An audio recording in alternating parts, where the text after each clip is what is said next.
Ruben, good catch that. With team news, any chance Harry or Manuel can make Sunday? Do you think for Arsenal? I don't know. I don't know. We need to survive Sunday. The team was so tired in the last 20 minutes, and we have to prepare Sunday and then think about this important game for our season on Thursday. But in this moment, I don't know. You mentioned Rasmus, for example. Cheeto, of course, couldn't play in this game. Is he someone you could think about potentially starting on Sunday against Arsenal? Everybody can start. If they are training tomorrow, if they play today, they can be ready. And Cheeto is on the list, so he can play. And just last one from me. You mentioned the team being a bit anxious to score goals. What can you do in the time when you're training to kind of ease that anxiousness? What can you do on and off the pitch to solve that? You just have to sell them the idea, these movements that we did sometimes today. We have to work on and to show the image. But in the end, they have to score. If they score one, it's going to be so much easier. So they need to score. He needs to score the first one. Simon. Hi, Ruben. Are you expecting to have anyone back available for this match? I don't know. I don't think so. So we'll see. Have you ever had to deal with such issues in your career? I mean, you've obviously had to play a second half against Ipswich. That many times, and the other game, I think it was a very good example of that. And we've seen a lot more variance in build-up and positionally from your players, obviously due to your injuries. PSV, we saw Timber near the back post, get the header. Calafiori was very high up. You had about 6 players in the box at times. Has this period really inspired you with different attacking opportunities to the possibility where when you have your full attacking options back, you still want to be a bit unpredictable and a little bit more fluid than you possibly have been in the past? Yeah, we need to look at threats from other areas, and obviously we lost very important wingers that provided a lot for us in that final third. And we're looking to explore other options as well. The team has this capacity to adapt, a lot of players with great football intelligence as well to understand when to move and why, especially they do certain things. And they certainly float, and we saw actions and combinations that very difficult to defend. Ruben Amorim said the key for him and the team will be surviving physically through the match on Sunday. How physical do you expect this match to be? Because even through the rough patch that they're having, they've surprised people with results in the most random of times, and it's at Old Trafford. Yeah, well, I mean, that's the history of that football club, and then the players that I have, the coach that I have, and watching the game last night against Real Sociedad, you come very clear that they are very capable to put a really strong performance and beat you on the day. So we know that, we know the difficulty of the match, and that's how we prepared. Hi, Mikel. Hi. You mentioned on Tuesday night last week that we'd gone from a situation with 0 goals in 2 games to 7 goals in 1 game. This being the beauty of football. You've had a few more days to kind of reflect on that. Do you have any more insights into how we did go from 0 goals to 7 goals in 1 game? Yeah, and as well the way the game could have gone as well, but that's the reality. If they would have scored, we were in total control of the game. In one action, they have the big chance with Rivalry, and they hit the crossbar. That could have changed the game, you know. And if Imaz gets sent off, it would have been a different game. So that's why that you have to really understand the context of the game and how it happened. We're super effective in the final set in the box, and that's a massive strength, especially in the Champions League. And that's why we won the game with that margin. That's clear. It feels like the intensity of the Premier League has been very high, and the Champions League maybe released some of that, a different competition, something new. Returning to the Premier League this weekend, can you utilise that freedom and that enjoyment from that midweek win to take them on? Dave. Hi, Ruben. Is there any way at all you can rotate and freshen up for Sunday? Because obviously Thursday is such a huge game; it takes priority over Sunday. Yeah, but when you are in this kind of club, you cannot think like that with a small squad in this moment. So we are trying to see all the players that are fresh and are not in danger of to get an injury. Even that we have to risk a little bit, but we have to be competitive on Sunday. Last question, Simon. Just on Mikel Arteta, he dealt with some like big players at Arsenal, had to get them out of the club and make some big decisions, and he's made Arsenal a big force again. Do you see some similarities with what you've got with at Manchester United in the way you have to go about the job? I don't feel that. I will not have the time that Arteta had. I feel that it's a different club. We just need to survive the players on Sunday and me during these games. I think it's a different club. I think in that aspect, the way Arteta dealt with that is an inspiration for everybody. I will not have the time like Arteta had. Thank you.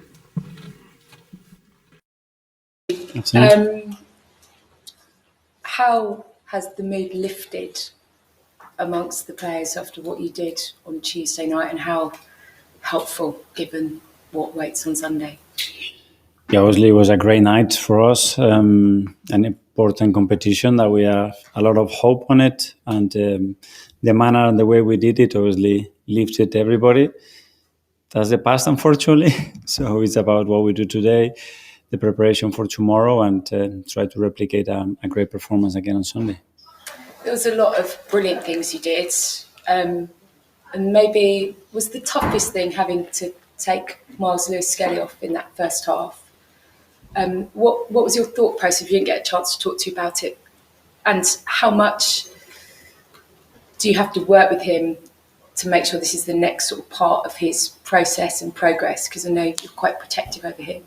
I think it was quite clear that we have a liability there with the yellow card and the next action. So it wasn't the moment to take any risk and learn from that experience managing the game for so long, especially with how important this competition is.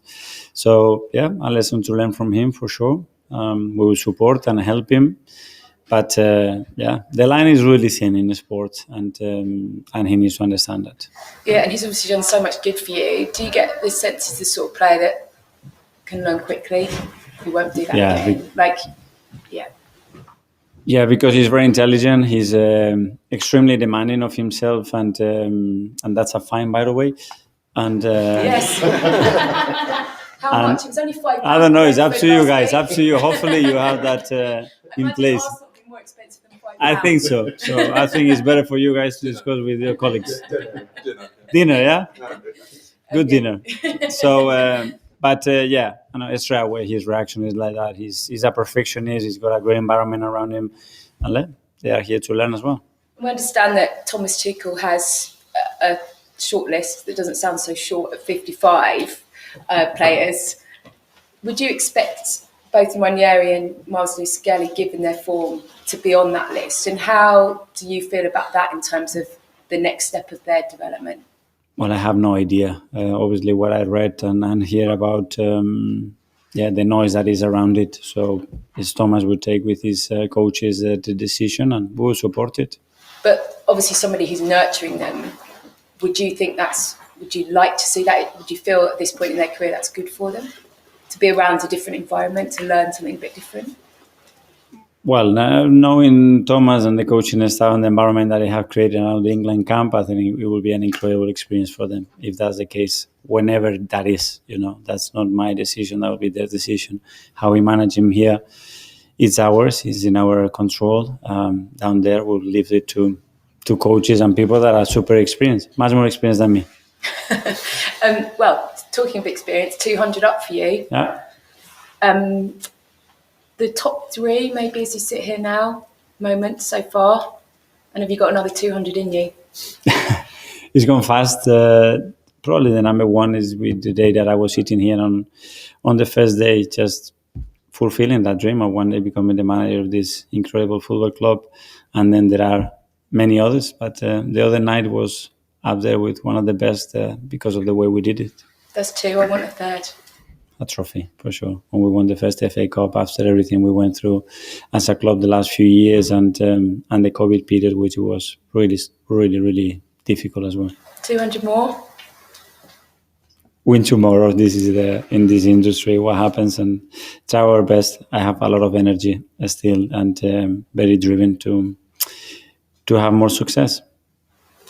Afternoon. Hi. Odegaard usually drops in at 6 to help with ball progression in your build-up, even though he might not be providing a lot more assists and goals that maybe people expect this season. He clearly is very vital in that build-up stage.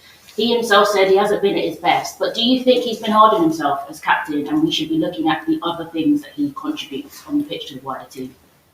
Yeah, obviously, when you isolate data and you are looking at certain aspect of the game, that cannot reflect just the overall performance of a player for sure. But he's got ability to do that, what you are talking about in that phase, and then still arrive in great positions, in great situations to provide assist and to score a goal. And he proven that. With 10 men, went 120 minutes, you've had to come here. Have you ever had to experience anything like this? Guys, I'll be ready for everything after this season, so it's a good thing. I'm not sure if you're aware, Ruben, there's quite a big protest planned around the game on Sunday. Obviously, you've had to deal with quite a lot of turmoil already at the club. Does the things that are happening outside the club, like a protest before a big game against Arsenal, does it make your job more difficult, do you think? No, I think it's for everybody in our club is a really tough moment. It's everything at the same time. The only thing I can do and our players can do is perform well and win. People have the right to protest. I think it's a good thing to do that. It's part of our club. Everybody has a voice, but our job, in my job, is just to improve the team, give them something in this moment because they deserve it and they are amazing. So we will see on Sunday on Thursday. James.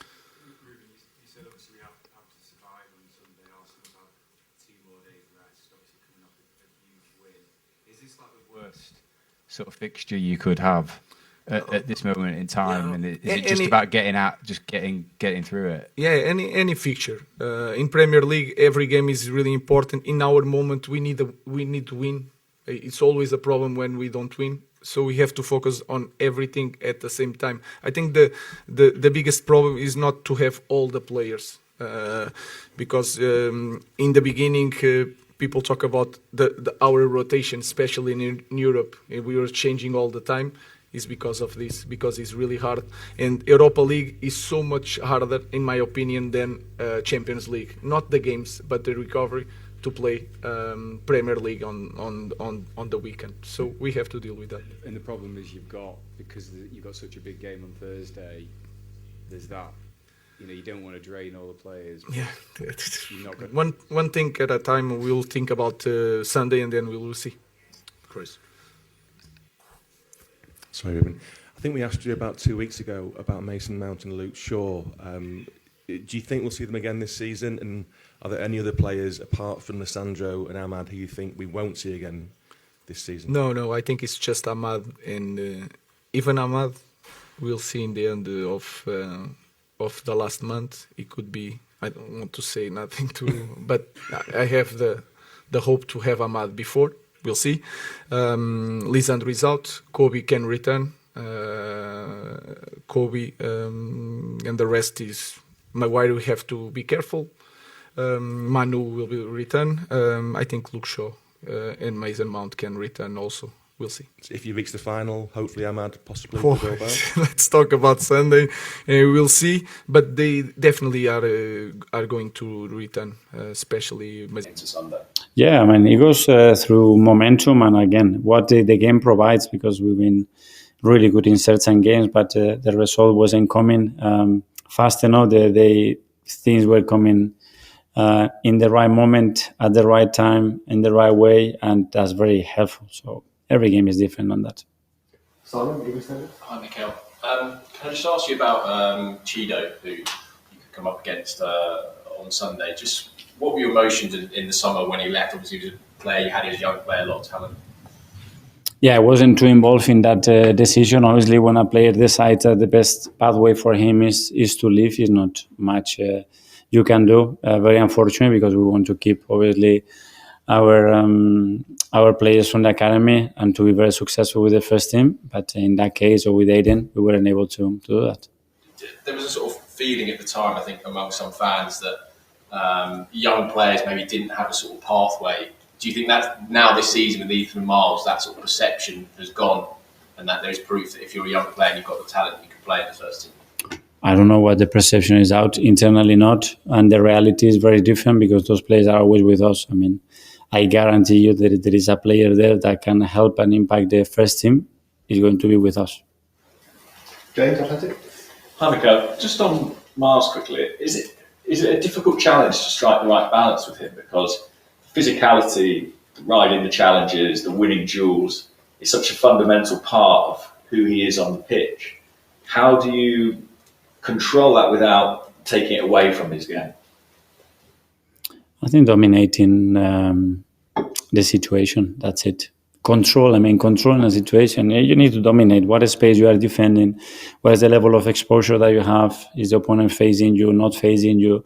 So what is the probability to win that ball, and when you have to commit to certain duels. And there you have to apply defensive principles that are very clear to most of the time have the best possibility to win the ball and don't get yourself exposed. If you don't do that, at that level, big problem. Just on your other left back, Ricky, I mean, he's showing this incredible attacking intuition. Like, he looks like a centre forward at times, the way he moves, the way he finishes. Is that something you knew about him, or is it something you've discovered since he arrived?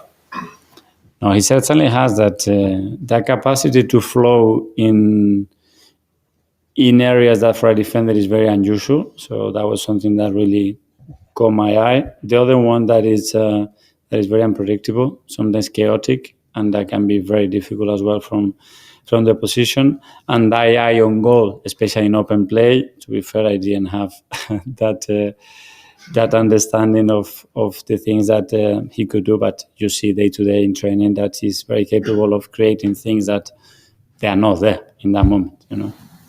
And finally, in the last section, we'll go to Nick. Hi, Mikel. I hope you don't think this is too personal, but I saw you yesterday encouraging us to engage in your wife's first book, which must be very exciting for you and the family. I just wonder if there's any sort of crossover that you talk to each other about how to. Well, very proud of her because she's doing amazing, and she has an incredible career in various ways, and she's very much into that right now. And yeah, to have the person that I love the most in this world next to me and giving everything that he gives to me, yeah, I feel very lucky.